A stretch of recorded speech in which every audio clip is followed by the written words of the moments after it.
We studied architecture, both of us, and subsequently she took a doctoral degree in urban planning. Right. And while me, I took a master degree in housing and human settlement. It's also an architecture school.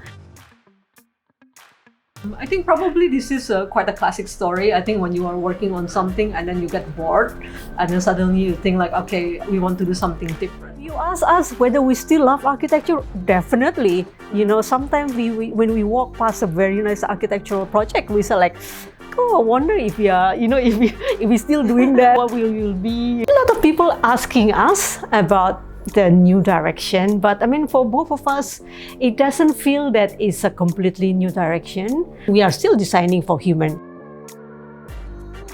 So in architecture, we are trained to be sensitive to scale, to proportion, to, of course, function and color. We are also trained to be very, very sensitive about the context of the design itself. So in terms of fashion, in a way, it trained us to be more sensitive into the larger context, which is, who is it, what is the context of the work that we are working, but we also look more into the micro details. Our universe is at the intersection of nature and architecture.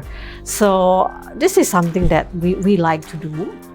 And for example, we have a little bit of nature, and at the backdrop, we actually have a facade of one of the iconic building in Singapore. It's called the Colonnade, and it's designed by Paul Rudolph. So Santi created this one with the swimming otters frolicking in the water. I think it's really captured the context of the urban development in Singapore.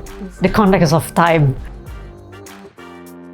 Design has always been transdisciplinary, and because what design means that you are solving a certain problem, and problems are multifaceted, so therefore the solution has to be multifaceted as well.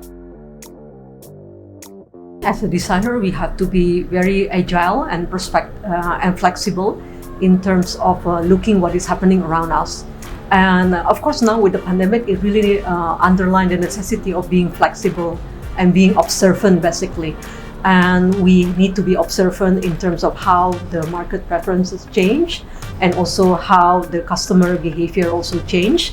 And I think that's very important for us to be able to always adapt our product offering to these kind of changes. So how do we create a fashion design that makes people more cheerful, feeling more at ease in terms of the context of the challenges that we are having?